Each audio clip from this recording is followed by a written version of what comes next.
jentik menjadi nyamuk, agar nyamuk ini tidak sempat menggigit kita. Kalau nyamuk ini hanya sampai di batas jentik-jentik sudah kita berantas, akan berkurang nyamuknya, sehingga penyebarannya tentunya akan bisa kita tekan.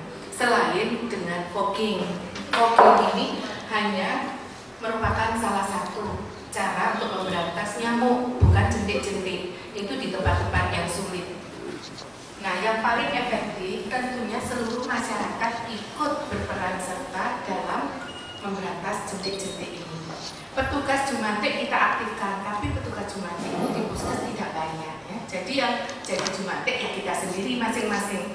Juga di masing-masing instansi menggerakkan karyawannya untuk melakukan pemberantasan sarang nyamuk, pemberantasan jentik-jentik. Ini bisa kita pelajari ya dari kejadian yang ada di Singapura. Singapura pernah booming untuk DBD. Misalnya tahun ini dia booming DBD sampai ratusan, tahun depan dia sudah bisa menjadi nol. Ternyata apa yang dia lakukan itu perlu kita simak. Mereka itu memberlakukan kalau ada di rumahnya itu ditemukan jentik-jentik, itu didenda sekian dolar.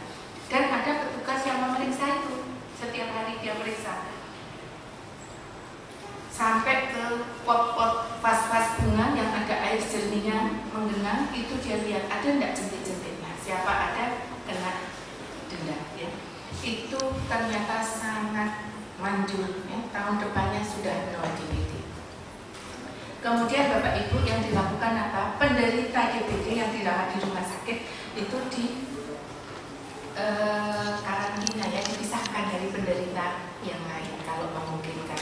Sebab kalau sudah ada yang sakit DBD kemudian digigit nyamuk, cepat sekali menyebar kemana-mana. Nyamuknya yang menggigit banyak, tambah lebih cepat. Yang sudah digigit lagi nyamuk lain ya. Dan nyamuk ini memang sekarang terasa lebih ganas ya, lebih banyak. Karena dari musim dingin kemudian ke musim panas. Apa yang dilakukan Provinsi Sumatera Selatan yang lain yaitu membantu logistik ke seluruh kabupaten kota. Nanti akan dilanjutkan rinciannya oleh Pak Mulyono. Jadi di sini ini sudah siap sedia. Di samping saya ini Pak Joko dari Laboratorium Kesehatan dari BPLK untuk pemeriksaan klinik labnya. Kemudian di sebelah saya ini Dr. Icon. Dr. Icon ini kasih PPM kita ya. Kemudian di sebelahnya Pak Joko adalah Dr. Tris, ini Kabidyankes. Dan di sebelah Dr. Tris adalah Dr. Fendi, itu dari KKP. Dr. Amel, maaf ya, saya apalagi itu Dr. Amel. Kemudian itu Pak Mulyono. Pak Mulyono silakan duduk di sini. Kasih P2P kita. Inilah yang ngurusi DBD, Pak Mulyono ini. Nanti secara rinci itu Pak Mulyono akan menyampaikan, saya membuka saja, jadi nggak perlu ditayangkan saya. Saya ini mengaktifkan seluruh staf dan juga kerjasama ini lintas sektor. Bapak Ibu sekalian, virus Zika itu sekarang kan sedang terkenal sekali ya. Nah, apa itu virus Zika nanti akan disampaikan juga oleh Dr. Icon atau yang lain. Kemudian untuk Pak Joko dari BPLK akan menjelaskan bagaimana kalau ada yang sakit DBD. Saya hanya menghimbau selaku Kepala Dinas Kesehatan agar semua pelayanan kesehatan itu siap siaga menghadapi adanya penyakit DBD ini. Kalau ada pasien datang, artinya siap siaga secara SDM-nya maupun logistiknya.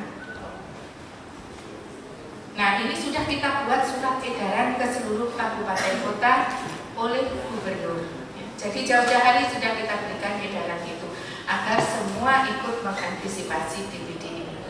Mengenai logistik yang kita bagikan itu antara lain larvasida, insektisida, dan juga rapid test untuk DBD. Nanti berapa per kabupaten Pak Mulyono akan menyampaikan detailnya. Kemudian untuk Pak Tre saya mohon menyampaikan kemarin kan hari kanker sedunia, ya.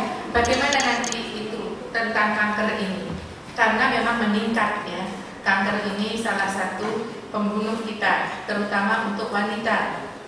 Himbauan saya supaya kita kalau ada gejala kanker ini segera ke rumah sakit untuk dideteksi secara dini sehingga akibat kematiannya bisa ditekan. Nah, kemudian untuk Bu Amel, Dr. Amel dari KKP berhubungan dengan virus Zika. Apa yang kita lakukan di Sumsel? Nanti Bapak Ibu akan mendengar langsung. Virus Zika ini yang kita waspadai, tapi kita harus lebih waspada lagi justru dengan DBD. Nah, tapi apa yang sudah dilakukan? Ibu Amel nanti akan menjelaskan, karena mereka lah dari KKP yang siap siaga di bandara, apa yang mereka deteksi dan sebagainya. Kemudian Pak Wiono detailnya mengenai DBD.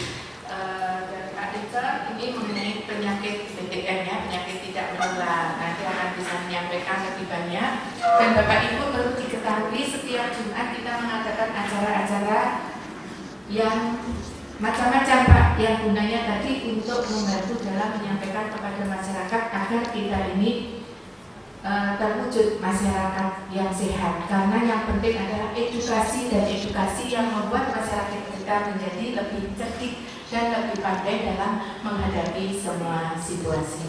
Saya kira pembukaan ini saya anggap cukup. Selanjutnya Bapak Ibu bisa bersama dengan rekan-rekan dan akan dipandu oleh Dr. Ijam. Saya kira terima kasih atas kehadirannya. Semoga Bapak Ibu dengan adanya pertemuan seperti ini akan menambah wawasan dan akan menyampaikan kepada masyarakat lebih baik lagi dan ikut betul dalam kegiatan kita dalam membantu menyampaikan semua pesan-pesan kesehatan. Terima kasih. Wassalamualaikum warahmatullahi wabarakatuh.